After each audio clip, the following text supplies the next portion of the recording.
തിരുവചനം തിരുവചനം. ഈശോമിശിഹായ്ക്ക് സ്തുതിയായിരിക്കട്ടെ. തോബിത്തിൻ്റെ പുസ്തകത്തിൻ്റെ 4-ാം അധ്യായത്തിൻ്റെ 10ഉം 11ഉം തിരുവചനങ്ങൾ ഇങ്ങനെയാണ് നമ്മളെ ഓർമ്മപ്പെടുത്തുക. ദാനധർമ്മം മൃത്യുവിൽ നിന്ന് രക്ഷിക്കുകയും അന്ധകാരത്തിൽ പെടുന്നതിൽ നിന്ന് കാത്തുകൊള്ളുകയും ചെയ്യും. ദാനധർമ്മം അത്യുന്നതൻ്റെ സന്നിധിയിൽ വിശിഷ്ടമായ കാഴ്ചയാണ്. നമുക്കൊരു നിമിഷം പ്രാർത്ഥിക്കാം.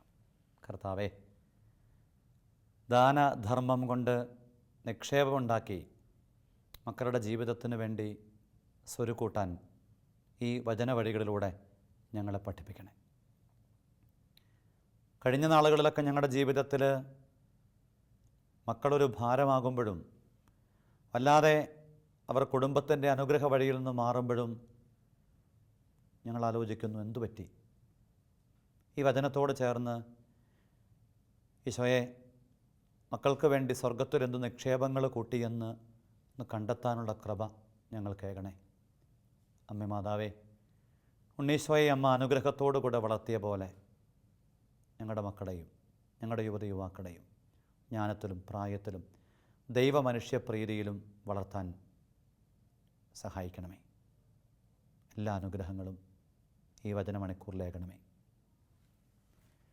ഈശോയിൽ ഏറ്റവും സ്നേഹമുള്ളവരെ, ഇന്നിപ്പോൾ ഒരുപാട് പേരുടെ മനസ്സിൽ വഴിതെറ്റിയ മക്കളും ജീവിതത്തിൽ പ്രതീക്ഷയോടെ വളർത്തിക്കൊണ്ട് വന്നിട്ട് ഉപകാരത്തിൽ കൊള്ളാതെ സങ്കടം മാത്രം അവശേഷിപ്പിച്ച് കടന്നു പോകുന്ന മക്കളുമൊക്കെ വലിയ വിങ്ങലായിട്ട് നിൽക്കുന്നൊരു കാലമാണ്. അവിടെയും ഇവിടെയുമൊക്കെ മാതാപിതാക്കളുടെ കണ്ണീര് വീഴ്ത്തിക്കൊണ്ട് കടന്നു പോകുന്ന മക്കളുടെ എണ്ണം പണ്ട് വളരെ വിരലിൽ എണ്ണാവുന്നതായിരുന്നെങ്കിൽ ഇന്നതൊരു ഫാഷനായിട്ട് മാറുകയാണ്. അപ്പനും അമ്മയും ഇങ്ങനെ എരുതിയിൽ വീണ് വെന്ത് പൊള്ളുന്ന അനുഭവത്തിലൂടെ കടന്നു പോകുമ്പം ഒരു കൂസലുമില്ലാതെ ഇറങ്ങിപ്പോകാൻ ഇഷ്ടപ്പെട്ടവരുടെ കൂടെയൊക്കെ ജീവിക്കാൻ തീരുമാനിക്കുന്ന ഒരു പുത്തൻ സംസ്കാരത്തിൻ്റെ മുമ്പിൽ നിന്നുകൊണ്ട് എന്തുകൊണ്ട് ഇത്തരം അനുഭവങ്ങളിലേക്ക് മക്കളുടെ ജീവിതം എത്തുന്നു എന്നൊരന്വേഷണത്തിൽ കണ്ടെത്തിയ ചില ചിന്തകളെ ഒന്ന് പങ്കുവയ്ക്കുകയാണ്. പ്രിയപ്പെട്ട മാതാപിതാക്കളെ, പ്രിയപ്പെട്ട സഹോദരങ്ങളെ, ഒരു സത്യം നമ്മൾ തിരിച്ചറിയണം. ഏതൊരു ജീവിതത്തിനും മുൻപോട്ടുള്ള യാത്രയ്ക്ക് വളരെ കംഫർട്ടബിളായിട്ടുള്ള സുഖകരമായ ഒരു സഞ്ചാരപാത ഉണ്ടാകണമെങ്കിൽ അതിനുള്ള പശ്ചാത്തലങ്ങളൊക്കെ അതുപോലെ കൃത്യതയും വ്യക്തതയും അനുഗ്രഹവും ഉള്ളതായിരിക്കണം. ചെറുപ്പക്കാരോടൊക്കെ ബന്ധപ്പെട്ട് പറയുന്ന പ്രധാനപ്പെട്ട ഒരു കാര്യമുണ്ട്. +2 കഴിഞ്ഞ കുഞ്ഞുങ്ങളോടൊക്കെ എപ്പോഴെങ്കിലുമൊക്കെ ക്ലാസ് എടുക്കുമ്പോൾ ഒക്കെ പറയും, മക്കളെ, ഈ +2 കഴിഞ്ഞ് ഒരു 5 കൊല്ലക്കാലം നിങ്ങൾ നന്നായിട്ട് കഷ്ടപ്പെട്ടാൽ, ജീവിതത്തിൽ വിജയിക്കാൻ വേണ്ടി ദൈവം തന്ന ബുദ്ധിയും കഴിവും സാധ്യതകളുമൊക്കെ ഏറെ നന്നായിട്ട് ഉപയോഗപ്പെടുത്തിയാൽ, ഈ 5 കൊല്ലം നന്നായി കഷ്ടപ്പെട്ടാൽ അടുത്ത 50 കൊല്ലം നിങ്ങൾക്ക് വളരെ കംഫർട്ടബിളായിട്ട് ജീവിക്കാം. തിരിച്ചാണ് നിങ്ങൾ ചെയ്യുന്നതെങ്കിൽ ഈ 5 കൊല്ലം കോളേജിൻ്റെ ജീവിതത്തിൻ്റെ ആസ്വാദന സുഖത്തിന് വേണ്ടിയിട്ട് കൂട്ടുകെട്ടുകളിൽ പെട്ടും ഈ ലോകത്തിൻ്റെതായ വഴിമാറലുകൾക്ക് അടിപ്പെട്ടും നിങ്ങൾ ജീവിതത്തെ അടിപൊളിയാക്കി മാറ്റിയാൽ, ഈ 5 കൊല്ലം കൊണ്ട് നേടേണ്ട അനുഗ്രഹത്തിൻ്റെയും അറിവിൻ്റെയും ഇടങ്ങളൊക്കെ നേടാതെ പോയാൽ ജീവിതത്തിൽ അടുത്ത 50 കൊല്ലവും നിങ്ങൾ വല്ലാണ്ട് ഗതികേടിൽ ജീവിക്കേണ്ടതായി വരും. 5 കൊല്ലം ഒരുപാട് കഷ്ടപ്പെട്ട് ജീവിച്ചാൽ 50 കൊല്ലം സുഖമായി ജീവിക്കാമെന്നും, 5 കൊല്ലം ഉഴപ്പി നടന്നാൽ അടുത്ത 50 കൊല്ലവും കഷ്ടപ്പെടേണ്ടി വരുമെന്നും അർത്ഥം. ഇങ്ങനെയൊരു ചിന്തയുടെ അടിസ്ഥാനത്തിൽ നിന്നുകൊണ്ട് ഈ മക്കളുടെ ജീവിതത്തെ മാതാപിതാക്കളും പ്രിയപ്പെട്ടവരുമൊക്കെ കൂടി ചേർന്നുകൊണ്ട് ഒരു നല്ല അടിസ്ഥാനമിട്ട് നിക്ഷേപത്തിൻ്റെ സാധ്യതകൾ ഒരുക്കി കൊണ്ടുപോയാൽ ഈ അപകട സാധ്യതകൾ കുറയും എന്ന ബോധ്യത്തിൽ നിന്നുകൊണ്ടാണ് ഈ ചിന്തകൾ പങ്കുവയ്ക്കുക. അപ്പം അതുകൊണ്ട് മക്കൾക്കായിട്ട് നിക്ഷേപമുണ്ടോ എന്ന് ഈ വചനം കേൾക്കുന്ന എൻ്റെ പ്രിയപ്പെട്ട മാതാപിതാക്കളോട് ദൈവം ചോദിക്കുകയാണെങ്കിൽ, നിങ്ങൾ തന്നെ ചോദിക്കുകയാണെങ്കിൽ, ആരെങ്കിലും ചോദിക്കുകയാണെങ്കിൽ എന്തുത്തരം പറയാൻ പറ്റും? ബാങ്ക് ബാലൻസിൻ്റെ കഥയോ നിങ്ങൾ നിക്ഷേപമായി കരുതി വച്ചിരിക്കുന്ന വസ്തുവോ ആസ്തിപാസ്തികളോ ഒന്നുമല്ല. തമ്പുരാൻ്റെ കണക്ക് പുസ്തകത്തിൽ ഈ മകളുടെ ജീവിതത്തിന് നിക്ഷേപം ഉണ്ട് എന്ന് ഉറപ്പുവരുത്താൻ തക്ക വിധമുള്ള ഒരു ജീവിതം, ഒരു നിലപാട് അതുണ്ടോ എന്ന് നിങ്ങൾ ശ്രദ്ധിക്കണം. അതിനുള്ള ചില സൂചനകൾ. ഒന്നാമത്തെ സൂചന, അടിസ്ഥാനപരമായ പ്രാർത്ഥനാ നിക്ഷേപം മക്കളുടെ മേഖലയിൽ ജീവിതത്തിലുണ്ടാകാൻ മാതാപിതാക്കൾ ശ്രദ്ധിക്കണം. കുഞ്ഞുനാളിൽ ഒരു കുഞ്ഞിൻ്റെ, ഒരു മകൻ്റെ, മകളുടെ ജീവിതത്തിലേക്ക് ഈ ആത്മീയതയുടെ അടിത്തറ പാകിയാൽ ഈ അടിസ്ഥാനത്തിൽ അവർ വളരാൻ തുടങ്ങി. ഞാനത് കൃത്യമായിട്ടും അനുഭവിച്ചിട്ടുണ്ട്. അത്യാവശ്യം വിശ്വാസത്തിൻ്റെ, ആത്മീയതയുടെ പരിവേഷത്തിൽ കഴിയുന്ന കുടുംബത്തിൽ വളർന്ന ചെറുപ്പക്കാർ അല്പസ്വല്പമൊക്കെ തരികട കാണിച്ചാലും വേഗത്തിൽ അവർ മടങ്ങി വരുന്നത് കാണാനിട വന്നിട്ടുണ്ട്. ഒരു കാര്യം ഉറപ്പാണ്, ഈ അടിസ്ഥാനപരമായിട്ടു ജന്മത്തിലും വളർച്ചയുടെ വീഥികളിലും മാതാപിതാക്കൾ കൃത്യമായിട്ടും ഈ ആത്മീയ നിക്ഷേപം കൊടുത്തിട്ടുണ്ടെങ്കിൽ ആ മക്കൾ പ്രതിസന്ധിയുടെ കാലഘട്ടത്തെയൊക്കെ നന്നായിട്ട് അത് ജീവിക്കും. കൂട്ടുകാരൊക്കെ വൈകുന്നേരങ്ങളിൽ വളരെ മോശമായിട്ടുള്ള സൗഹൃദങ്ങൾക്കും ബന്ധങ്ങൾക്കും തട്ടുപൊളിപ്പം പരിപാടിക്കൊക്കെ പോകുമ്പം എനിക്കറിയാം ഒരു കുട്ടി, അവൾ മാതാപിതാക്കളുടെ കുടുംബ പ്രാർത്ഥനയുടെ കൂടെ ആ സമയത്തു തന്നെ മംഗലാപുരത്ത് ഹോസ്റ്റലിലായിരുന്നു കൊണ്ട് അവരോടൊപ്പം പ്രാർത്ഥിച്ച് വളരെ അനുഗ്രഹത്തോടു കൂടെ തൻ്റെ ജീവിതത്തെ മുൻപോട്ട് കൊണ്ടുപോയി. ഈ അടിസ്ഥാനപരമായ ആത്മീയതയിൽ വളർന്ന് അതിൽ വേരുപാകി ജീവിച്ച ഒരു ശൈലി കുടുംബത്തിനുണ്ട്.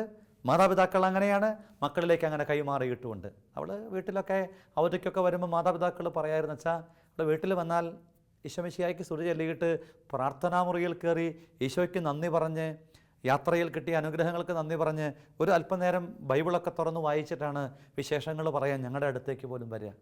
ഞങ്ങളെപ്പോലും അവർ വിസ്മയിപ്പിച്ചുവെന്നൊക്കെ ആ മാതാപിതാക്കൾ, നല്ല ആത്മീയതയുടെ ആഴമുള്ള മാതാപിതാക്കൾ പറഞ്ഞത് ഓർമ്മിക്കുന്നുണ്ട്. പ്രാർത്ഥന എന്ന് പറയുന്ന നിക്ഷേപത്തിന് വേണ്ടി കുഞ്ഞുനാൾ മുതൽ മാതാപിതാക്കൾ മക്കളെ പരിശീലിപ്പിക്കണം. ചെറുപ്പം മുതൽ തന്നെ ഒരു 3-4 വയസ്സൊക്കെ ആകുമ്പോൾ തന്നെ മാതാപിതാക്കളോട് ചേർത്തിരുത്തി ആ മക്കളെ കുടുംബ പ്രാർത്ഥനയിലൊക്കെ പങ്കാളികളാക്കണം. വീട്ടിൽ പ്രാർത്ഥനയാണ് നടക്കുന്നത് എന്ന് മനസ്സിലാകാൻ തക്കവിധം ഉള്ള ഒരു ശൈലിയും ഒരു നിലപാടും മക്കൾക്ക് മാതാപിതാക്കൾ പകർന്നു കൊടുക്കണം. അത് അനുഗ്രഹമാക്കി മാറ്റണം. ഓർക്കുന്നുണ്ട്, യൂറോപ്പിലൊക്കെ ചെന്നപ്പോൾ ഒരു വീട്ടിലെ അപ്പനും അമ്മയും രാവിലെ 5:30 മുതൽ കൊന്തയൊക്കെ ചൊല്ലി പ്രാർത്ഥിക്കും. 6 മണിയൊക്കെ ആകുമ്പോഴത്തേക്കും മക്കളെ 3 പേരെയും ജൂഡ്, ജോബ്, ജേക്കബ് എന്നാണ് 3 പേരുടെയും പേര്. അപ്പനിങ്ങനെ താഴേന്ന് ഒറ്റ വിളിയാണ്, ജൂഡ്, ജോബ്, ജേക്കബേ, ഒറ്റ വിളി. മക്കൾ ഇറങ്ങി വരും വലിയ താല്പര്യത്തോടെ. അല്ലെങ്കിലും ആ മക്കൾ തണുപ്പുള്ള പ്രഭാതത്തിൽ ഈ അപ്പനോടും അമ്മയോടും ഒപ്പമൊക്കെ ഒരുമിച്ചിരുന്ന് ജപമാലയൊക്കെ ചൊല്ലുന്നത് കാണാനിട വന്നിട്ടുണ്ട്. എന്തുമാവട്ടെ, താല്പര്യത്തോടെയാണെങ്കിലും അല്ലെങ്കിലും ആ കുഞ്ഞുങ്ങളുടെ ജീവിതത്തിൽ ഈ ആത്മീയ മേഖലയുടെ അടിസ്ഥാനപരമായ അടിത്തറ പാകാനായിട്ട് ഈ അപ്പനും അമ്മയും തീരുമാനിക്കുന്ന ഒറ്റ കാരണം കൊണ്ട് അത് നിക്ഷേപമാണ്. ആ മക്കളെ ദൈവം അനുഗ്രഹിക്കും. രണ്ടാമത്തെ ഒരു കാര്യം, മക്കളുടെ പ്രായത്തിനും ജീവിതാന്തസ്സിനും ഇണങ്ങുന്ന വിധത്തിൽ നമ്മൾ പ്രാർത്ഥന പ്ലസ് പങ്കുവെക്കൽ നടത്തണം. നിങ്ങളുടെ മക്കൾ പഠിച്ചുകൊണ്ടിരിക്കുന്ന കാലഘട്ടത്തിലാണെങ്കിൽ ആ മക്കളോടൊപ്പം പഠിക്കുന്നവരും സമാനമായ കോഴ്സ് ലോകത്തിൽ പഠിക്കുന്നവരും സമാനമായ അതേ അവസ്ഥയിലൂടെ കടന്നു പോകുന്നവരുമായ ആയിരക്കണക്കിന് മക്കളെ കൂടെ നിങ്ങളുടെ മക്കളോടൊപ്പം ചേർത്ത് വെച്ച് മാതാപിതാക്കൾ പ്രാർത്ഥിക്കണം. അതോടൊപ്പം നിങ്ങളുടെ മക്കൾ പഠിക്കുന്നത് സമയത്ത് ആ മക്കളുടെ കോഴ്സും അല്ലെങ്കിൽ അവരുടെ പഠനവും അനുഗ്രഹമാകാൻ വേണ്ടിയിട്ട് മാതാപിതാക്കൾ ഏതെങ്കിലുമൊക്കെ കുഞ്ഞുങ്ങളെ പഠിക്കാൻ സഹായിക്കണം, സാമ്പത്തികമായി പോലും. കൃത്യമായിട്ടും എനിക്കത് ബോധ്യമുണ്ട്. ഈ വെളിച്ചം കിട്ടിയ മാതാപിതാക്കൾ അല്ലെങ്കിൽ മക്കൾ, എനിക്കറിയാം ഒരു കുടുംബത്തെ, ആ മകൻ 23-ാമത്തെ വയസ്സിൽ എന്നെ കാണാൻ വേണ്ടി വരുമ്പോൾ അവൻ പറഞ്ഞ, അച്ഛാ ഒരു 10-20 കോഴ്സെങ്കിലും ഞാൻ ഇൻകംപ്ലീറ്റ് ആക്കിയിട്ടുണ്ട്. വളരെ ക്രെഡിറ്റ് ആയിട്ടാണ് അവൻ പറഞ്ഞത്. ഒരു 10-20 കോഴ്സ്. അവനിങ്ങനെ ഒരു കോഴ്സിന് പോവും, ഒരു മാസം 1.5 മാസം കഴിയുമ്പം അതിന് സ്കോപ്പില്ല, അവൻ നിർത്തിപ്പോരും. അവൻ പറയാം, എന്തുകൊണ്ടാണെന്ന് എനിക്ക് അറിഞ്ഞുകൂടാ. അവൻ്റെ മാതാപിതാക്കൾ ഇങ്ങനെ അത്യാവശ്യം സമ്പത്തൊക്കെ ഉള്ളവർ, അവരിങ്ങനെ ചില കാര്യങ്ങൾ കമ്പൽ ചെയ്ത് അവനെ കോഴ്സിന് വിടുന്നു. അവൻ ഒരു കോഴ്സും പൂർത്തിയാകാതെ, ഒരു സർട്ടിഫിക്കറ്റ് പോലും കംപ്ലീറ്റഡ് കോഴ്സിൻ്റെ ഇല്ലാത്ത അവസ്ഥയിൽ ഇങ്ങനെ നടക്കുകയാണ്. മാതാപിതാക്കളെ, ഇങ്ങനെ മക്കളുടെ കോഴ്സുകൾ വഴിമാറാതിരിക്കണമെങ്കിൽ കൃത്യമായിട്ടും ദൈവത്തോട് ആലോചന ചോദിച്ച് ഏതെങ്കിലുമൊക്കെ നിങ്ങളുടെ മക്കളുടെ പ്രായത്തിന് ആനുപാതികമായി അവർ പഠിക്കാൻ തുടങ്ങും. പ്രത്യേകിച്ച് ഒരു അക്കാഡമിക് ഇയറൊക്കെ തുടങ്ങുമ്പം ഞാനൊക്കെ വീട്ടിലും പ്രിയപ്പെട്ടവരോടൊക്കെ പറയും, ഒരു വർഷം തുടങ്ങുമ്പം മക്കളുടെ പഠന വഴികൾക്ക് പരുക്ക് പറ്റാതിരിക്കാൻ വേണ്ടിയിട്ട് ഏതെങ്കിലുമൊക്കെ പഠിക്കുന്ന കുഞ്ഞുങ്ങളെ, പഠിക്കാൻ ആഗ്രഹമുണ്ടായിട്ടും പാതി വഴിയിൽ അത് അസാധ്യമായി നിൽക്കുന്ന, മറ്റ് ബുദ്ധിമുട്ടിലൂടെ കടന്നു പോകുന്ന കുഞ്ഞുങ്ങൾക്ക് വേണ്ടിയിട്ട് ഒരു പങ്കുവെക്കലൊക്കെ നടത്തി നോക്കിക്കേ. നിങ്ങളുടെ മക്കളുടെ പഠന വഴികൾ വലിയ അനുഗ്രഹമായിട്ട്, അഭിഷേകമായിട്ട് രൂപാന്തരപ്പെടും. അതുപോലെ മക്കൾ ജീവിതാന്തസ്സിലേക്ക് പ്രവേശിക്കാൻ, വൈവാഹിക ജീവിതത്തിലേക്കോ ഏതെങ്കിലും തൊഴിൽ മേഖലയിലേക്കൊക്കെ പോകുമ്പം അപ്പോഴും മാതാപിതാക്കൾ എന്ത് ചെയ്യണം? അവരോട് പറയണം, മക്കളെ, നിങ്ങളുടെ ജീവിതാന്തസ്സിന് വൈവാഹിക ജീവിതത്തിലേക്ക് പ്രവേശിക്കാൻ പോകുകയാണെങ്കിൽ മറ്റൊരു കുഞ്ഞിനെ വിവാഹത്തോട് ബന്ധപ്പെടുത്തിയ മേഖലയിലൊക്കെ സഹായിക്കാൻ പഠിപ്പിക്കണം. നല്ലൊരു തൊഴിലൊക്കെ കിട്ടി, ആ തൊഴിൽ മേഖലയിൽ കഷ്ടത അനുഭവിക്കുന്ന ആരെയെങ്കിലുമൊക്കെ സഹായിക്കാൻ പഠിപ്പിക്കണം. ഇതെന്തിനാണെന്ന് ചോദിച്ചാൽ, ഇങ്ങനെ നമ്മൾ ജീവിതത്തിൻ്റെ സമഗ്ര മേഖലയിലും നിക്ഷേപങ്ങളുടെ സാധ്യതകൾ ഒരുക്കി വയ്ക്കുമ്പം, പണ്ട് കാരണവന്മാരൊക്കെ പറയും മൾട്ടിപ്പിൾ ക്രോപ്പ് സിസ്റ്റം എന്നൊക്കെ പറയും. പറമ്പിലൊക്കെ പല വിളകൾ നടണം, ഒന്നിന് വില കുറഞ്ഞാൽ മറ്റൊന്ന് ഉപകാരത്തിൽ കൊള്ളും. ഇതിപ്പം സിംഗിൾ ക്രോപ്പ് ഒറ്റ കൃഷി മാത്രം ചെയ്യുന്നവർ കുടുങ്ങിപ്പോയ അനുഭവങ്ങളുണ്ട്. അതുകൊണ്ട് കൃത്യമായിട്ട് ഓർമ്മിക്കണം. അടുത്ത നാളിൽ ഒരു സഹോദരി പറയുകയാണ്, കുഞ്ഞുണ്ടായപ്പം ബാങ്കിൽ ആ കുഞ്ഞിന് വേണ്ടിയിട്ട് ഒരു 10,000-20,000 നിക്ഷേപം ഇട്ട് 20 കൊല്ലം കഴിയുമ്പോൾ അത് മേടിച്ച് ഉപയോഗിക്കേണ്ടതിന് പകരം ഉള്ളിൽ ഇങ്ങനെ തോന്നുകയാണ്, ഏതെങ്കിലും ഒരു വ്യക്തിയെ എൻ്റെ കുഞ്ഞിൻ്റെ ജീവിതത്തിന് നിക്ഷേപമായി കണ്ട് ഒരു കുഞ്ഞിനെ സഹായിക്കാം, അല്ല ഒരു വ്യക്തിയെ സഹായിക്കാം, അല്ല കല്യാണത്തിന് സഹായിക്കാം. എത്രയോ അത്ഭുതകരമായൊരു പ്രവൃത്തിയാണ്. ചില ആളുകൾ ഇങ്ങനെ ജീവിതത്തിൽ നമ്മുടെ കണ്ണ് തുറപ്പിക്കും. നമ്മളിങ്ങനെ ഈ കുഞ്ഞിൻ്റെ ഭൗതികമായ സുസ്ഥിതിക്ക് വേണ്ടിയിട്ട് ബാങ്ക് നിക്ഷേപങ്ങളോ സ്വർണ്ണ സമ്പാദ്യ നിക്ഷേപങ്ങളോ ഒക്കെ മനസ്സിൽ കരുതുമ്പം ചില ആളുകൾ ഇങ്ങനെ നമ്മളെ വിസ്മയിപ്പിച്ചുകൊണ്ടൊരു കുഞ്ഞുണ്ടായപ്പം അതിൻ്റെ പിറന്നാളിനോട് ബന്ധപ്പെടുത്തിയോ അതിൻ്റെ മാമോദീസയോടൊക്കെ ബന്ധപ്പെടുത്തിയോ ഇങ്ങനെ വേറെ ഏതെങ്കിലുമൊക്കെ അനാഥ ജീവിതങ്ങളെ സഹായിക്കുന്ന തീരുമാനങ്ങളും പങ്കുവയ്ക്കലുകളുമൊക്കെ എടുത്തിട്ട് അത്ഭുതമായി മാറുന്നു, അനുഗ്രഹമായി മാറുന്നു. മക്കളുടെ പിറന്നാളുകൾക്കൊക്കെ എന്തുമാത്രം ധൂർത്തിൻ്റെ ഭാവങ്ങളെ നമ്മൾ ഉപയോഗിക്കണേ. അതിൻ്റെ ഒരു നല്ല ഭാഗം ഏതെങ്കിലും പാവപ്പെട്ടവർക്ക് അനുഗ്രഹമാകാൻ ഒന്ന് കൈമാറാൻ കഴിഞ്ഞിരുന്നെങ്കിൽ എത്രയോ ജീവിതങ്ങൾ അനുഗ്രഹമാകുമായിരുന്നു. പ്രഭാഷകൻ്റെ പുസ്തകം 19:17 പറയും, പാവപ്പെട്ടവന് കൊടുക്കുന്നവൻ ദൈവത്തിനാണ് കൊടുക്കുന്നത്, അവിടെ നിന്ന് തിരിച്ചു നൽകും. അർഹതപ്പെട്ടവന് കൊടുക്കുമ്പം കൊടുക്കുന്ന ദൈവത്തിന്. തോബത്ത് 12:9 പറയുന്നുണ്ട്, ദാനധർമ്മം മരണത്തിൽ നിന്ന് രക്ഷിക്കുന്നു, അത് സകല പാപങ്ങളും തുടച്ചു നീക്കുന്നു. എന്ന് വെച്ചാൽ ദാനധർമ്മം ചെയ്യാൻ തുടങ്ങുമ്പം അതുവഴി നമുക്ക് ലഭിക്കുന്ന അനുഗ്രഹം എന്തെന്നാ, നമ്മൾ പാപങ്ങൾ മോചിക്കപ്പെടാൻ മരണത്തിൽ നിന്ന് പോലും രക്ഷപ്പെടാനായിട്ട് ഇടവരും. രണ്ടാമത്തെ കാര്യം. മൂന്നാമത്തെ കാര്യം, മാതാപിതാക്കൾ മക്കളിലേക്ക് കൈമാറേണ്ട മൂന്നാമത്തെ ഒരു കാര്യം, അതൊരു നിക്ഷേപത്തിൻ്റെ സാധ്യതയാണ്.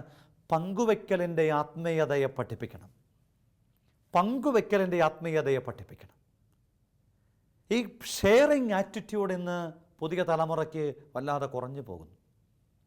മക്കളുടെ എണ്ണം കുറഞ്ഞപ്പം ഈ പങ്കുവെക്കുന്ന മനോഭാവങ്ങളിൽ നിന്ന് നമ്മൾ അകലങ്ങളിലായിപ്പോയി. പണ്ടൊക്കെ നമ്മുടെ വീട്ടിൽ എന്ത് കിട്ടിയാലും എല്ലാവർക്കും വീതം വെക്കണമായിരുന്നു. ഇന്ന് അങ്ങനെ ഒരു പ്രശ്നമില്ല. എല്ലാം അധികമാണ്, എല്ലാം കൂടുതലാണ്. ഈ പങ്കുവെക്കൽ പഠിപ്പിച്ചാൽ കുഞ്ഞുങ്ങളുടെ ജീവിതത്തിൽ അത് നിക്ഷേപമായിട്ട് മാറും.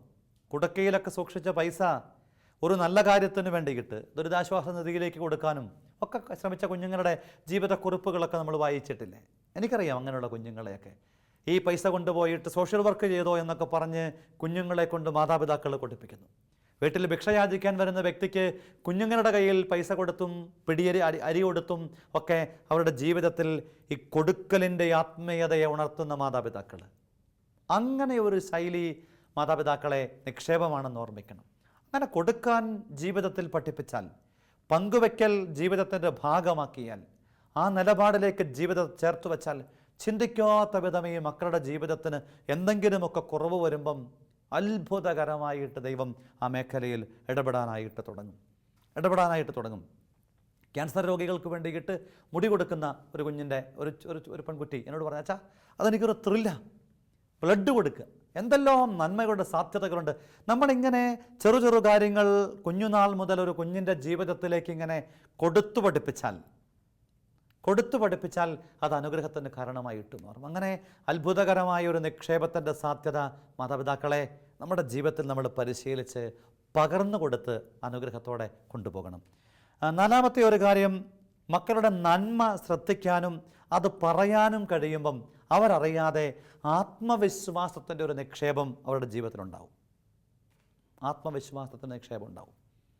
ഇന്ന് പല മാതാപിതാക്കൾക്കും മക്കളുടെ ഈ വളർച്ചയെ നന്നായിട്ടൊന്ന് കാണാനും അതൊന്ന് ആസ്വദിക്കാനും ആ ഒരു പ്രായത്തിന് ആനുപാതികമായിട്ടുള്ള കുസൃതിയെ ഒന്ന് ഉൾക്കൊള്ളാനും ഒന്നും പറ്റുന്നില്ല. ഒരു IT മേഖലയോട് ബന്ധപ്പെടുത്തിയ ഒരു കുടുംബം, ആ സഹോദരി എന്നോട് പറഞ്ഞു, അച്ഛാ പുള്ളിക്ക് പിള്ളേർ ചിരിക്കണതൊക്കെ അസ്വസ്ഥതയാണ്, പിള്ളേരുടെ കളിയും തമാശയുമൊക്കെ ആസ്വദിക്കാൻ പറ്റുന്നില്ല. കാരണം എന്താ, ഈ രാത്രിയിൽ മുഴുവനും ജോലിയെടുത്ത് ഒരു നോർമൽ മനുഷ്യൻ്റെ ഷെഡ്യൂളിൽ നിന്നും തികച്ചും വ്യത്യാസപ്പെട്ട ഒരു ഷെഡ്യൂളിലേക്ക് ജീവിതം മാറിയത് കൊണ്ട് ഉള്ളിൽ ഒരു സ്വാഭാവികമായ കുഞ്ഞിൻ്റെ ആസ്വാദനത്തെയും ചിരി, കളി, അങ്ങനെ നേരം പോക്കുകളെയും ഒക്കെ ഉൾക്കൊള്ളാനായിട്ട് പറ്റുന്നില്ല. വളരെ അസ്വസ്ഥമായിട്ട് കുഞ്ഞുങ്ങൾ സംസാരിച്ചാൽ, കരഞ്ഞാൽ, ഒരുപക്ഷെ അവർ ചിരിക്കുമ്പം, അവർ കളിക്കുമ്പം ഇയാൾ അസ്വസ്ഥപ്പെടുകയാണ്. കുഞ്ഞുങ്ങളുടെ നന്മ ഒരു നിക്ഷേപത്തിൻ്റെ സാധ്യതയാണ്. എല്ലാ മാതാപിതാക്കളും ഓർക്കണം, കുഞ്ഞുനാൾ മുതൽ ഈ കുഞ്ഞു ജീവിതത്തിൽ ചെയ്യുന്ന ചെറുപ്രവൃത്തികളെപ്പോലും പ്രോത്സാഹിപ്പിക്കാനും വളർത്താനും വേണ്ട സമയത്ത് തിരുത്താനും ഒക്കെ മാതാപിതാക്കൾ ശ്രദ്ധിക്കണം. അവിടെ ഏറെ ശ്രദ്ധയുണ്ടാകേണ്ട ഒരു കാര്യമുണ്ട്. ഈ മാതാപിതാക്കളും കുഞ്ഞുങ്ങളും തമ്മിലുള്ള ബന്ധത്തിനകത്ത് വെറുതെ നമ്മളൊരു കൂട്ടുകാരൻ്റെ ലെവലിലോട്ട് മാറാൻ പാടില്ല. എനിക്കറിയാം ഒരു കുടുംബത്തിൻ്റെ അനുഭവം. ആ യൂറോപ്പിലെ ഒരു പശ്ചാത്തലമാണ്. ആ പെൺകുട്ടി 10-20 വയസ്സിനടുത്ത് പ്രായമുണ്ട്. അപ്പനെ ബ്രോ എന്നാണ് വിളിക്കണേ. എന്താ ബ്രോ? കൂട്ടുകാർക്കിടയിൽ വിളിക്കുന്ന ആ ഒരു ഭാഷാശൈലി അപ്പൻ്റെ ജീവിതത്തോട് ബന്ധപ്പെടുത്തി ഉപയോഗിക്കുമ്പം ഒരു പന്തികേട് നമുക്ക് അനുഭവപ്പെടും. ആ വീടിനോടൊക്കെ ബന്ധപ്പെട്ട് താമസിക്കാനൊക്കെ ഇടയായപ്പം എൻ്റെ മനസ്സിലത് വലിയ ഭാരമായിട്ട് അനുഭവപ്പെട്ടു. എന്നുവെച്ചാൽ അപ്പനെ ഒരു കൂട്ടുകാരൻ്റെ തലത്തിലേക്ക് മാറ്റിയെടുത്താൽ നമ്മളൊക്കെ പറയും, മാതാപിതാക്കളിങ്ങനെ പിള്ളേരുടെ കൂടെ കൂട്ടുകാരെ പോലെ. അതിനൊരു അപകടമുണ്ട്. കൂട്ടുകാർക്കിടയിൽ തിരുത്തലുകളില്ല. ചെയ്തൊരു പ്രവൃത്തി തെറ്റാണെന്ന് പറയാനായിട്ടുള്ള ചങ്കൂറ്റം കാണിക്കാറില്ല. അങ്ങനെ കാണിച്ചാൽ അത് സ്വീകരിക്കുകയോ അതിൻ്റെ പേരിൽ തിരുത്തുകയോ ചെയ്യുന്നൊരു സംസ്കാരമില്ല. അപ്പനും മകൾക്കുമിടയിൽ ഉണ്ടാകേണ്ടത് അത്തരമൊരു ബന്ധമല്ല. നമ്മൾ ഒരു പക്ഷേ പിക്നിക്കിന് പോകുമ്പോഴോ അല്ലെങ്കിൽ ഏതെങ്കിലുമൊക്കെ യാത്രക്കിടയിലോ ഒക്കെ സ്വാതന്ത്ര്യത്തോടു കൂടിയിട്ട് ഇടപെടുന്നു എന്നത് തെറ്റൊന്നുമല്ല.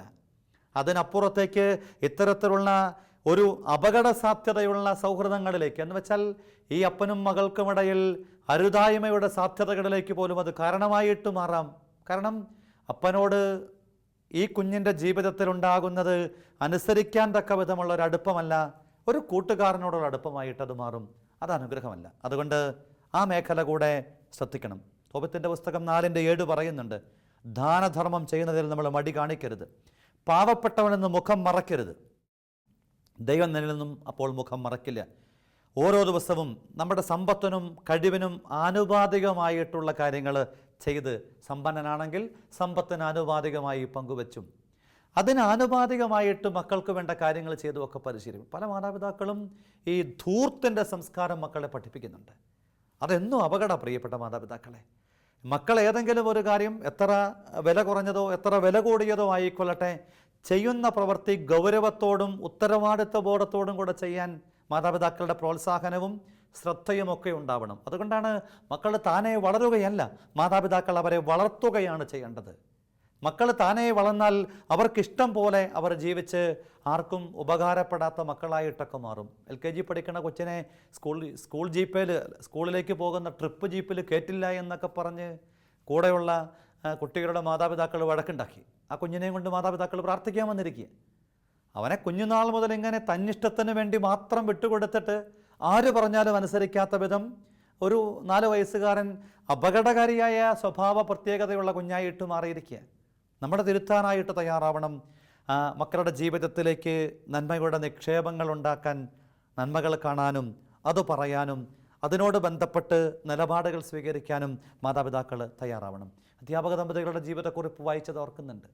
വളരെ ചെറുപ്പത്തിൽ തന്നെ ആത്മീയ കാര്യത്തോട് ശ്രദ്ധയില്ലാതെ ദൂരെ ഹോസ്റ്റലിൽ കൊണ്ടുപോയൊക്കെ നിർത്തിയിട്ട് വേദപാഠവും വിശ്വാസ ജീവിതവും ആത്മീയ കാര്യങ്ങളുമൊക്കെ ഉപേക്ഷിച്ചിട്ട് മക്കളൊക്കെ നന്നായി പഠിച്ച് വലിയ ഉന്നത സ്ഥാനത്തെത്തി. പക്ഷെ അവസാനം വാർദ്ധക്യത്തിൽ ഒറ്റയ്ക്കായി മാതാപിതാക്കൾ സങ്കടത്തോടെ പറഞ്ഞൊരു കാര്യം, ഫോൺ വിളിക്കാൻ പോലും സമയമില്ല മക്കൾക്ക്. ഇപ്പം വിശേഷങ്ങൾ ചോദിക്കാൻ സമയമില്ല, തിരക്കാന്നാണ് പറയണേ. പലപ്പോഴും പണ്ട് ബോബിയച്ചൻ്റെ കുറിപ്പിൽ വായിച്ചതുപോലെ മൊബൈൽ ഫോണിന് ശബ്ദമില്ലെന്നും പറഞ്ഞൊരപ്പൻ പരിശോധനയ്ക്കായിട്ട് മൊബൈൽ കടയിൽ ചെന്നിട്ട് മൊബൈലിൻ്റെ ഉടമസ്ഥൻ പറയാണ്, പരിശോധിച്ചിട്ട് പറയാണ്, ടെക്നീഷ്യൻ പറയാണ്, ഫോണിന് യാതൊരു കുഴപ്പമില്ല, ഫോണിന് യാതൊരു കുഴപ്പമില്ല. കുഴപ്പം ആർക്കാ? അപ്പൂപ്പൻ്റെ കുഴപ്പമല്ല, ആ മക്കൾ അപ്പൂപ്പനെ പറ്റിക്കണതാ. ഒന്നും പറയാതിരുന്നിട്ട് കേൾക്കുന്നില്ല എന്ന് പറഞ്ഞ് അപ്പൂപ്പനെ പറ്റിക്കുക. സങ്കടം തോന്നും നമുക്ക്.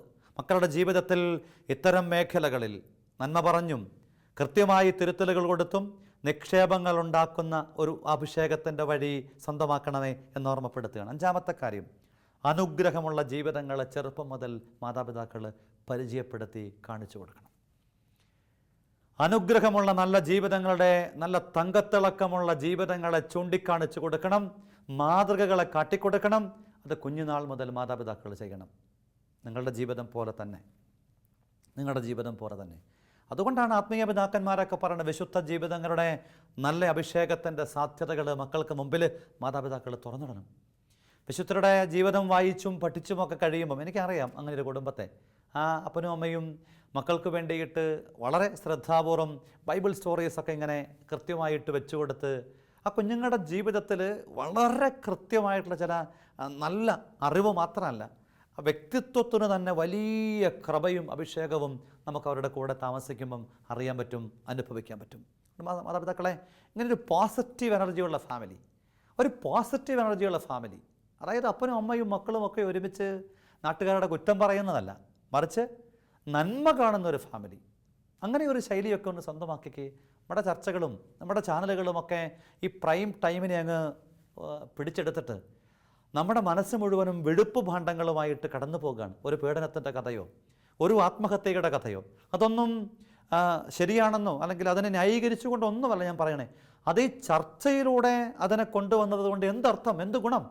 അതിന് പകരമായിട്ട് നമ്മുടെ കുടുംബത്തിലും നമ്മുടെ ബന്ധങ്ങളിലും അപ്പനും അമ്മയും മക്കളുമൊക്കെ ഒരുമിച്ചിരുന്ന് സായാഹ്നങ്ങളിൽ വിദ്യാലയത്തിലെ വിശേഷങ്ങളും തൊഴിൽ മേഖലയിലെ വിശേഷങ്ങളും അമ്മ വീടിനോട് ബന്ധപ്പെട്ട് കടന്നുപോയ അനുഭവങ്ങളുമൊക്കെ വളരെ സമരസപ്പെടുത്തിക്കൊണ്ടൊരു സായാഹ്നം ചെലവഴിക്കാൻ പറ്റിയാൽ അത് വല്ലാത്തൊരു നിക്ഷേപമായിട്ട് മാറും. വീടിനോടുള്ള ആഭിമുഖ്യത്തിലും ബന്ധത്തിലും വളരാൻ അത് സഹായകമാവുകയും ചെയ്യും എന്ന് നമുക്ക് ഓർക്കാം.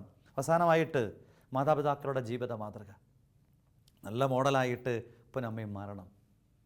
വിവാഹത്തിന് പ്രായമായ മകളുടെ നമസ്കാരം കേൾക്കലിനിടയിൽ വികാരിയച്ഛൻ ചോദിച്ചു, എങ്ങനെയുള്ള കുടുംബജീവിതമാണ് മനസ്സിൽ സ്വപ്നം കാണുന്നത്? ആലോചനയൊന്നുമില്ലാണ്ട് ആ മകൾ പറഞ്ഞ മറുപടി, എൻ്റെ പപ്പയും അമ്മയും ജീവിക്കണ പോലെ. 10-23 കൊല്ലം ആ മാതാപിതാക്കളുടെ ജീവിതത്തെ കണ്ടും കേട്ടും തൊട്ടും അറിഞ്ഞും അനുഭവിച്ചും ഒരു നല്ല അറിവും പഠിപ്പും ഉള്ളൊരു പെൺകുട്ടി പറയാണ്, അപ്പൻ്റെയും അമ്മയുടെയും ജീവിതമാണ് നല്ല മോഡൽ, അഭിമാനിക്കാം ആ അപ്പനും അമ്മയ്ക്കും. ഞാൻ പറഞ്ഞു വരുന്ന കാര്യം, എൻ്റെ മാതാപിതാക്കളെ, നമ്മുടെ ജീവിതം ഒരു നല്ല മാതൃകയാകണം. നമ്മുടെ ജീവിതം ഒരു നല്ല നിക്ഷേപത്തിൻ്റെ സാധ്യത മക്കൾക്ക് തുറന്നു കൊടുക്കണം. ഈ ചിന്തകളെ മനസ്സിൽ കുറിക്കണം. ഓരോ മാതാപിതാക്കളും മക്കളുടെ വഴിതെറ്റലിൻ്റെ മേഖലയിൽ അപകടകരമായ അവസ്ഥയിൽ നിന്ന് മോചിക്കപ്പെടാൻ വേണ്ടിയിട്ട് അടിസ്ഥാനപരമായ പ്രാർത്ഥനാ നിക്ഷേപത്തിൽ ചേർന്ന് മക്കളുടെ പ്രായത്തിനും അവരുടെ ജീവിതാന്തസ്സിനും ഇണങ്ങുന്ന വിധത്തിലുള്ള പങ്കുവെക്കൽ നടത്തി നിക്ഷേപം ഉണ്ടാക്കി. മക്കളെ ചെറുപ്പം മുതൽ തന്നെ പങ്കുവെക്കൽ പരിശീലിപ്പിച്ച് അതിൽ നിക്ഷേപം ഉണ്ടാക്കി. മക്കളുടെ നന്മയെ പ്രോത്സാഹിപ്പിച്ചും വളർത്തിയും ആ മേഖലയിൽ നിന്ന് നിക്ഷേപങ്ങൾ ഉണ്ടാക്കി. അനുഗ്രഹത്തിൻ്റെ ജീവിത സാക്ഷ്യങ്ങളെ കുഞ്ഞിലെ ചൂണ്ടിക്കാണിച്ചു കൊടുത്ത് അവിടെ നിക്ഷേപങ്ങളുണ്ടാക്കി. ഒടുവിൽ മാതാപിതാക്കൾ തന്നെ നിക്ഷേപത്തിൻ്റെ നേർസാക്ഷ്യങ്ങളായി കൊടുത്തും സ്നേഹിച്ചും കരുതിയും നന്മ പറഞ്ഞും നന്മ പ്രവർത്തിച്ചും ജീവിച്ച് സാക്ഷ്യങ്ങളാകാൻ ആഗ്രഹിക്കാം, പരിശ്രമിക്കാം. ഒരു നിമിഷം പ്രാർത്ഥിക്കാം. കർത്താവേ, വഴിതെറ്റുന്ന ഭാരം ഞങ്ങളുടെ മനസ്സിനെ വല്ലാതെ അലട്ടുന്നു. കാരണം തേടി അലയുമ്പം നിക്ഷേപമില്ലാത്തത് കൊണ്ടാണെന്നുള്ള തിരിച്ചറിവിലേക്ക് ഞങ്ങൾ എത്തുകയാണ്. മക്കളിലൂടെ മക്കളോട് ബന്ധപ്പെടുത്തി ഓരോ മാതാപിതാക്കളും പുതിയ നിക്ഷേപത്തിൻ്റെ വഴികൾ തുറക്കട്ടെ. ഈശോയെ, അതിനായി പ്രാർത്ഥിക്കുന്നു. എല്ലാ കൃപകളും അനുഗ്രഹങ്ങളും ഏകിയാലും അഭിഷേകം ചെയ്താലും ഈശോ അനുഗ്രഹിക്കട്ടെ. ഈശോ മിശിഹായ്ക്ക് സ്തുതിയായിരിക്കട്ടെ.